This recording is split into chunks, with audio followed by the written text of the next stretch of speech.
Yes, a big good day and welcome to the Round 5 preview of the Riddle District Football Netball League. My name's Andy, here with Shawnee for another big week in footy and netball, mate. Yeah, we are, mate. Obviously, a bit of a difference around this week. We're at a Boardman Stadium, under 14 interleague training tonight, and I'll tell you, it's a pretty good venue out here. There's kids running around everywhere on the oval in front of us. It's sensational, mate. The Sunbury Lions, great facilities here, great relatively new rooms, the lights, spectacular. And you're out there sort of watching the guys training. You wanted to give them a few tips, didn't you, mate? Yeah, just out there watching the training drills and having a few flashbacks to this time last year when I was taking the training drills instead of standing in front of a camera. So, yeah, it was good to get out there and obviously see the way that things are done at different levels. So, it was good to see. Yeah, well, great coaches out there, great kids out there, and they're going to be ready to represent our league with pride in the coming weeks. So, it's going to be sensational. But mate, we're going to be having a chat to the great man Toby Boyle, a little bit more in depth about that later on in the show. We will. Across my desk you see in the record every week. Open it up to page 1 of the record, and Toby's across my desk segment there. It's going to be a special live across my desk segment, especially on the footy show. So people are going to be able to see the 2D version without the photo version. Oh, the 3D version, because we do live in a three-dimensional world these days, Chris. So. Not if you're Mario and Luigi, but anyway. Certainly a big week in footy, round 4 last week, mate. The Sunbury Kangaroos and Woodend Heskett, they put on a pretty good show there, the Hawks, and the Sunbury Kangaroos, arguably the strongest side that they fielded on the paddock this year. Yeah, they did a good win by the Roos in the end, 13-8-86, defeating the Hawks 7-6-48. Ellery, Murphy and Dowson, 2 goals each for the Kangaroos. Podbury and Suminara, 2 goals for Woodend Heskett. I hope I got that right, Rick. Again, you'll probably tell me if I didn't. Chaminara, but I think it goes either way, mate. Best players for Sunbury Kangaroos. Lee Fishington back in the best players this week for the Roos. The Fish, get around him. First game for the year. Yep. Matty Welsh and Jared Pretty. And for Woodend Heskett, Jesse Shepherd again, their best player. Jamie Stembridge and young Alex Shippard, the best for the Hawks. On a day that was, I suppose, a pretty big day for the Hawks, their premiership reunion. They had the special jumpers that we saw last weekend. Mm-hmm. Look, they were beaten, but they came out of it okay. They kicked 4 goals in the last quarter and probably finished the stronger. Oh, certainly. It'll give them a lot more confidence, given that they probably had one of their worst performances in a number of years the previous week against Riddle. But that's the way it goes, and then they're going to be pumped up and ready to go again this week. So hopefully we'll see them on the rise. Now, they had a big game that we kept a bit of an eye on, mate. Romsey, 18-12, 120, defeated Melton Central's 14-5, 89, to the tune of 31 points. But it didn't all go the Redbacks' way, mate. No, it didn't. They had to kick 10 goals in the last quarter to win it. The Centrals were probably the better side for probably 3/4 of the game, but Romsey obviously finishing better at the end. 3 goals each to Farmer and Brewer, 2 goals each to Matty Davidson, Cam Streeter and Brad Mitchell. For the Centrals, 4 goals to Jared Scott, 3 to Josh Armstrong and 3 to big Adam Fenton, giving him 22 for the season. Best for Romsey, Tassari, Dawson, Brewer, and of course David Quillrat in the best players, who was named as this week's Steve Turner Medal RDFL Dome Rising Gun nomination, the round 4 nomination, so well done to Brucey. Best players for the Centrals, Bamford, Nankervis and Callett. Centrals will be disappointed with this one, I reckon. They probably had Romsey for 3/4. They could see that undefeated streak, but look, in the end, the better team got over the top on the day. Well, that's definitely right there. The Centrals got out to a 5-goal lead on a number of occasions, which was very impressive. But the thing that really excited me as a footies calling the game on the day is that there was a bit of a heavy breeze blowing throughout the afternoon, and the 10 goals straight in the first term. Just unbelievable, uncharacteristic of the game. But a bit of undisciplinary actions there by the Centrals in the last quarter. A few 50-metre penalties unnecessarily given away, and the Redbacks just ran away with it. It tends to happen in games like that where you get frustrated and things just happen. Riddle taking on Macedon on the weekend. A big win to the Bombers, 13-14, 92, defeating Macedon 6-4-40. Jared Sylvester, 3 goals for Riddle. Climus and Nolan, 2 each. Al Meldrum, the only multiple for the Cats, with 2 goals on the day. Best players for Riddle, Blade, Climus and Daniel Sahlberg. And for Macedon, it was Detman, Davies and Long. Macedon, they started well, 2 wins from their first 2 games. They've come up against a pair of pretty good sides in the last 2 weeks, Romsey and Riddle, and I suppose the measuring points, and they've been found left wanting.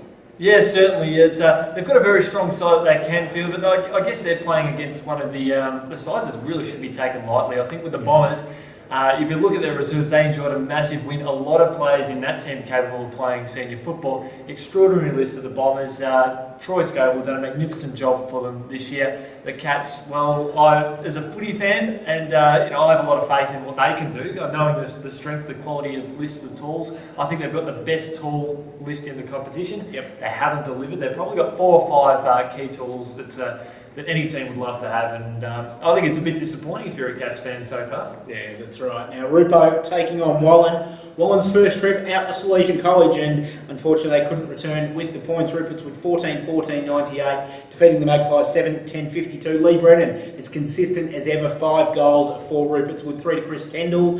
For Wallen, 3 to Brenton Hanson and 2 to Reece Frost. Best players for Rupo, Kendall, Donahue and Wilson. And for Wallen, it was McMillan, Justin Collis and Sean Stanley, Andy. Absolutely, mate. Look out for Tommy Donahue as the best and fairest winner at junior level. One of the great young stars. I had the pleasure of umpiring him in his first game of under-18s in this competition. He absolutely starred, and he's one to keep out for the future. So when we're talking about rising stars with the Dome Security Award, I think he'll be not too far away in the coming weeks, even though they've got the bye this week. Yeah, it could be one to keep an eye out for in recent games. Big win by Lansfield on the weekend, mate. Tell us all about it. Oh, well, Johnny Baker just stepped up to the plate, kicked 8 of the best as Lansfield, 18-7, 115 defeated Kilmore, 8-8-56. The Tigers kicked 6 goals to none in the last quarter. Chrissy Collins back to his brilliant best there. He was a star on the day. And Tim Collins as well. Nice to see a few ex-premiership players really step up here for the Tigers. Simon Heather was prominent up forward with 3 goals. Nick Sheldon with 3.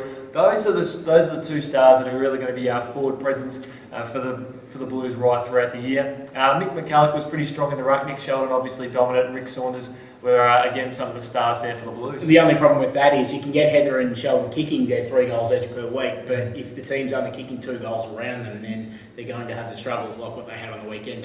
It's great to have the 2 guys up there, but they need to find other avenues to goal in case plan A doesn't work. Exactly. Well, the heart does sort of go out to Chris Nolan there because he's been drawn the short straw this season. A lot of players leaving over the off-season, which is a shame because they've got a great club culture down there and they've got a lot of young players that will set them up for the future.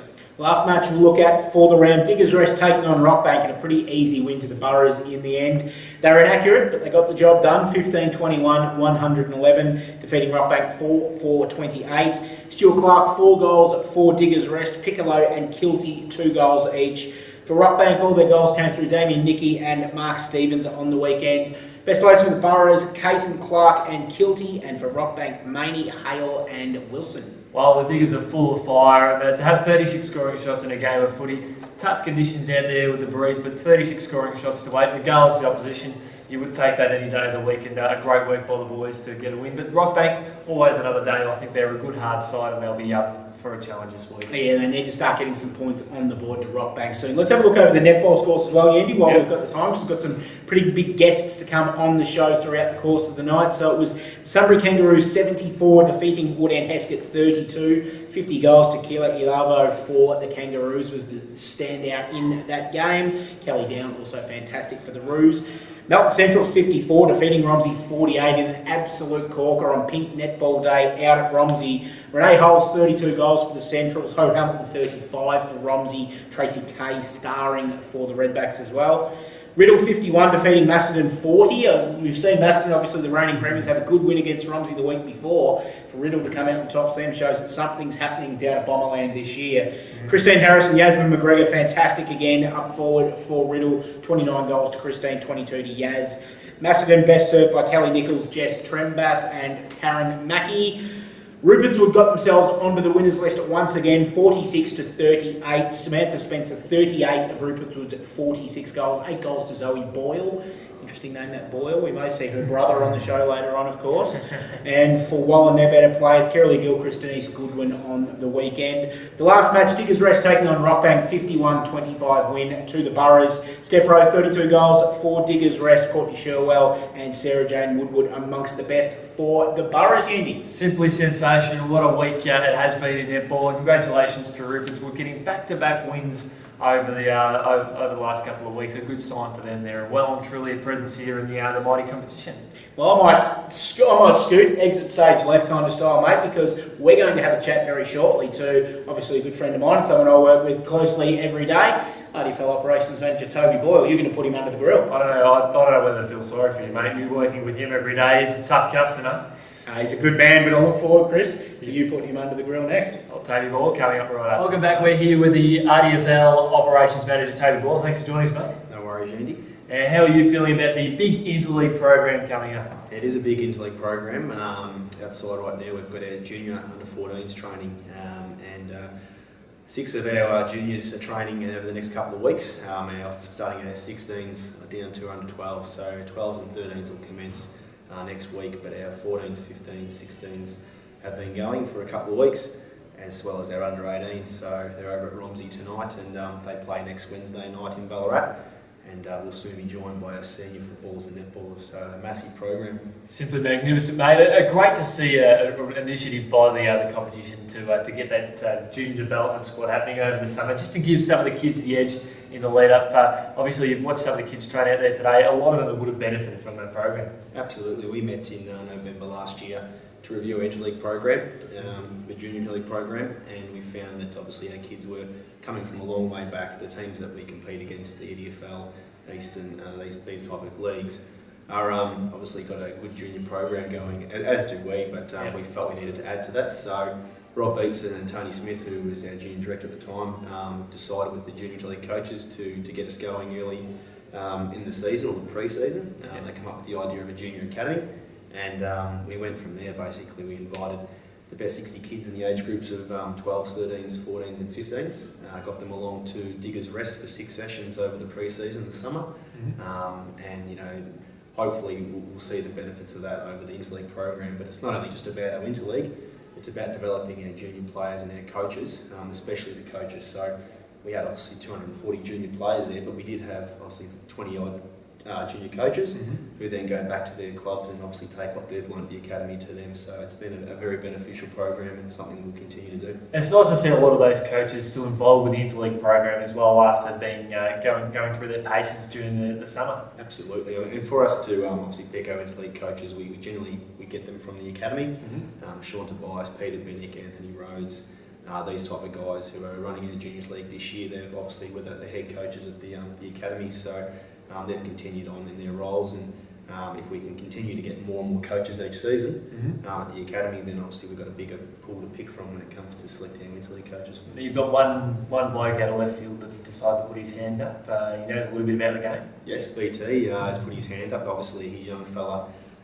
Plays in the RDFL, which he obviously has a keen interest in, especially in the Riddles Creek Junior Football Club. So BT obviously put his hand up, and we're more than happy to get him along. I mean, not honestly just his profile, but obviously his football knowledge, and he's great with the kids. So BT kicks off with the under 13s next Wednesday night at Riddles Creek, and over the 4 weeks there you'll have them training, and no doubt Cherry Ripe ready to go when they take on the EDFL and Western Region over at Burnside Heights.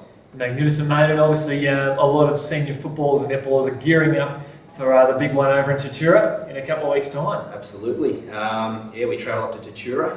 We take on the Kyabram District Football Netball League up there in 2 games of football and 2 games of netball. So big things for obviously our senior league program, because we've had a bit of a hiatus, and the netballers have had a year off as well. So it's just our under 18s last year, and for them to have 2 games and the seniors obviously back into the fold is fantastic. So next week our netballers and under 18s play at Ballarat, but obviously the big prize is the game up at Tatura. We're in the VCFL, or VCFL, they're now AFL Country Victoria Championships. We start the number 32 of 32, but Demon Power is obviously pretty keen to get us up the rankings, and he feels we can have a good show up at Tatura, and obviously get across the line and then start to make our way up and build on from there. So we're glad to be back in the interleague. Simply magnificent, mate, and hopefully in no time we'll be taking on David Bendigo. We've got the number 1 spot in Victoria at the moment, haven't we? Actually, I think we've got Bendigo over at 6th, BFL at 5, but the GV guys, who we're heading up towards up that way in Shepparton, they've been top of the pile for a while, and very, very strong. Let's hope they have a look at the RDFL talent and get a little bit jealous, saying this is the one that's going to knock you off in the future. Hopefully so. Obviously, as we progress, we get to take on a lot of these country leagues, and obviously get to travel to venues, host them at our grounds, and it could be 5-6 years down the track that we really get ourselves going and up towards that that high Division 1 level. But we have to start somewhere. We're pretty confident against the KDFNL, and it'd be great if we could play Bendigo one day and show our wares. Magnificent, mate. And the netballers are very enthusiastic as well. We've got some great coaches on board to really shape up the development of their young players and experienced players coming through. Absolutely. Kim Bailey, who probably needs no introduction across the league, has got the girls going. They've picked their squads for the seniors and the 17 and under team. So a lot of Romsey, Centrals and Riddle girls. They're obviously the better 3 clubs in the league, but there's a few other players who've obviously made representation. A girl, Kate Clark from Rupertswood, is in there. So good to see the new girls getting involved as well. And with the netball, because they had the year off last year, we're hoping that with the country championships, each year they get to play, and obviously it's a reward for our netballers. And having the 17 and under to play as well is great, because there are a lot of young girls who get to play and in the league, and we haven't got that under 18 competition this year. But it gives them an opportunity to show what they've got as well. Or just a quick reminder to all those watching, the campaign starts off next Wednesday at Ballarat. At Ballarat at Eastern Oval, which is on Peel Street for those who want to travel down to Ballarat. Obviously one of the better venues in Ballarat, and the under 18s will start at 7 o'clock, and the netballers are over across at Eureka Stadium, which is North Ballarat Roosters ground up on Creswick Road. So if anyone wants to watch either of those teams going, make sure we go across to Ballarat and give them your full support. Fantastic, mate. Well, we look forward to seeing you over there, and all the RDFL supporters getting down and cheering on the other locals. And it's going to be a great night. Thanks for joining us, mate, and all the best. Hopefully we get 3 wins. Thanks, Sheedy. We're here with Clancy Merritt from the Under-14s Interleague Coaching Program. Thanks for joining us, mate. No worries, good to be here.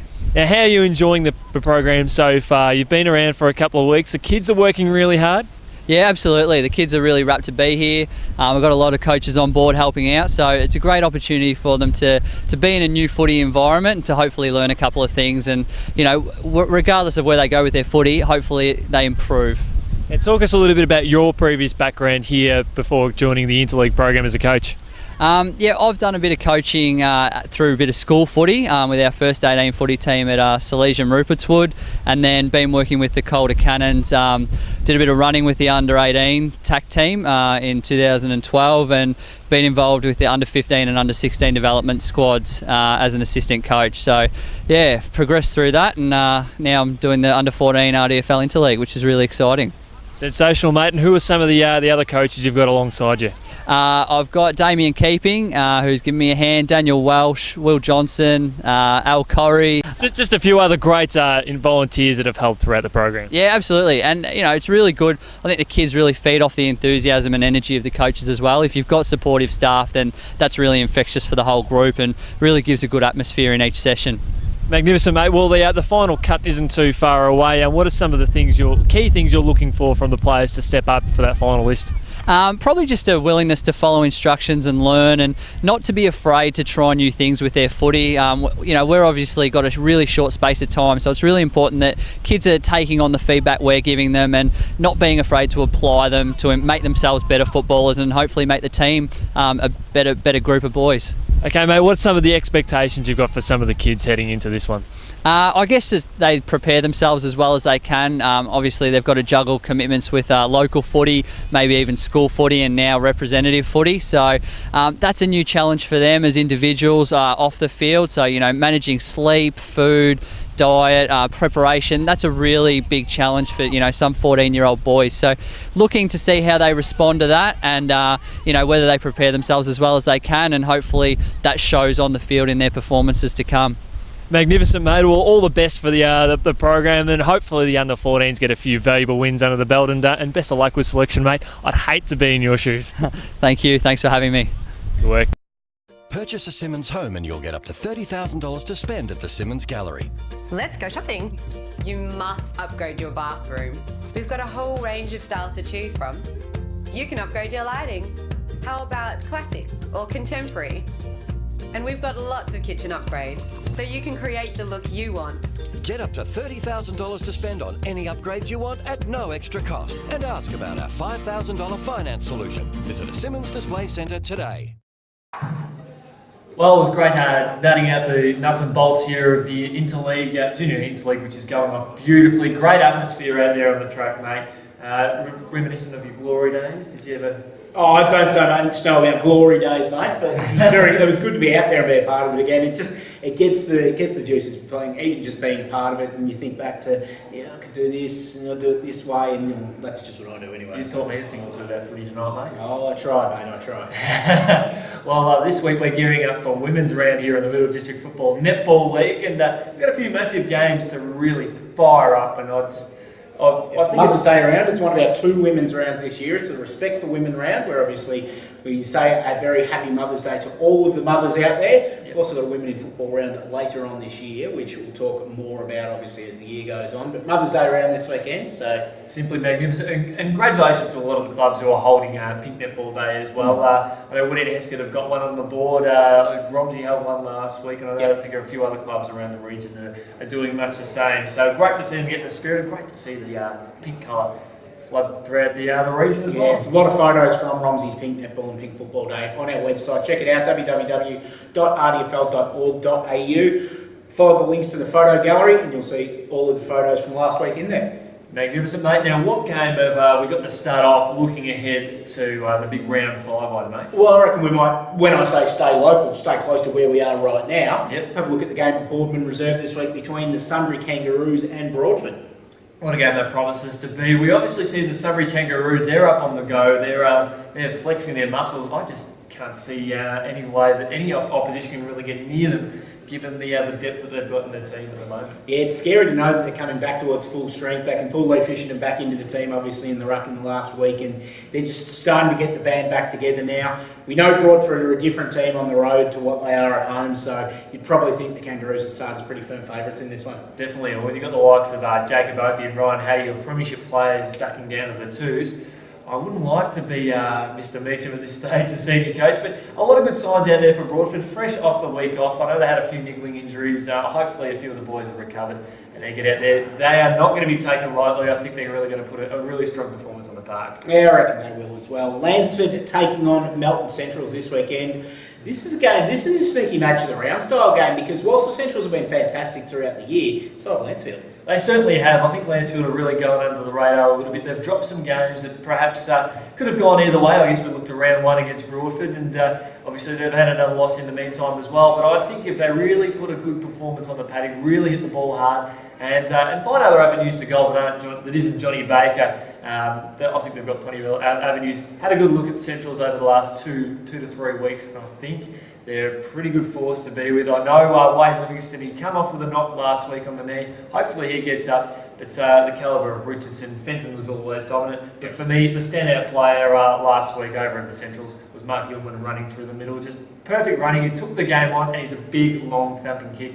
I think the Centrals, they're physically more intimidating than the Tigers. The Tigers have got a little bit more speed, so whoever gets the ball first is going to be in for probably for a good chance to win the game. And we can hear this game live on the weekend as well. Absolutely live on 100.7 Highlands FM or 88.1 FM around the ground, and of course Red Onion are going to be down there as well too, which is going to be great. They'll have a good prime position there on the other wing to capture all the colour and excitement of the day. They will indeed. One of the other matches this week, Rockbank taking on Riddle. The Bombers head down to Ian Cowie Reserve, and you've got to think with the form that they're in and the fact that Rockbank just can't seem to get that win on the board at the moment, you've got to think Riddle are going to be pretty good in this one. They certainly will. They've hit the ground running really hard. Started off with that big 5-point win over Diggers Rest, a really good hard slog, and they seem to go on from pillar to post since then. I think Rockbank will be trying to wheel back a few years ago when they did topple the Bombers, when the Bombers were the team to beat in the competition. Can't see that happening this week, but they've got some potential in there. They've got some players who can get a few goals. I know Damien Nicky kicked a couple last week, very cleverly done from his part, but the Bombers they can rotate a dozen players through the lineup every week, and they're going to do the same job, mate. Wallen taking on Diggers Rest this weekend. Out at Wallen, pretty big trip for the boys from Diggers Rest, but you got to feel that they'll come ready to fight. They did it last weekend without Brent Tuckey in the side pretty easily against Rockbank. You've got to think that they'll probably do it again. Well, I think that this one might throw a bit of a curveball that Diggers Rest may not get the job done easily, is what they think. While on home ground advantage, if there's a little bit of a breeze about it, I know the Pies play that quite well. So it's no easy trip out there, one of the biggest trips in football. But as you say, mate, you think Diggers would probably get the job done quite well. Interesting match this weekend at JJ Clancy Reserve. Kilmore taking on Macedon. We know that Macedon have got the couple of wins, but they haven't been in good form in the last couple of weeks. This is a match that they should win, but Kilmore at home are really desperate to get that first victory on the board. Oh, exactly, and that's going to be an exciting game down there. The last time these two teams played at that venue, Macedon, I think they were almost undefeated at that stage, and Kilmore got the job done by a point. Circumstances are very different this time around. I wouldn't be surprised, in all due respect to the Kilmore boys, that Macedon really put that good, genuine team performance together. But as you say, Kilmore, they're looking for that win, mate, and they play their ground quite well. Got one quarter let them down last week, and they're not going to let that happen again. Yeah, you're right. I've got a feeling El Meldrum might be in for a bag this week. Last match for the round, Woodend Heskett taking on Romsey up at the Gilbert Gordon Oval. Romsey come in some sort of form as well, down to meet the boys from your old hometown, mate. Yeah, absolutely. The mighty Hawkers down there. The Hawkers are in the form of their life at the moment this year after a really good performance against the Surrey Kangaroos. Romsey, seen them over the last couple of weeks, and they're really starting to flex their muscles. We know they've got a couple to come back, but we know they're missing a few as well. They really can't take a trick, the Redbacks, unfortunately. They seem to be going down with one serious injury each week.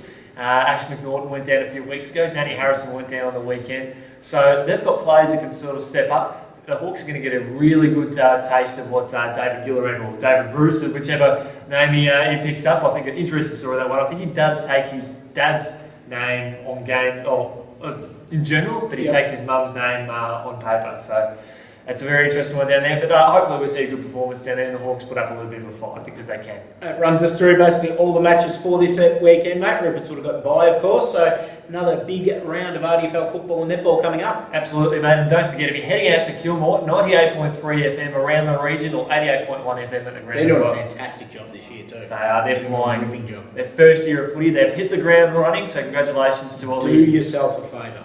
Tune in the community radio over there at its finest over there, and they've got a nice spot up in the box too, mate. I'm very envious. Don't they? Yes. But we look forward to seeing you guys out at the footy over the course of the weekend and lead up to what is going to be a sensational season ahead, mate. So good work. Thanks for joining us. Thanks, mate. Thanks for having me. And we'll catch you guys out of the footy.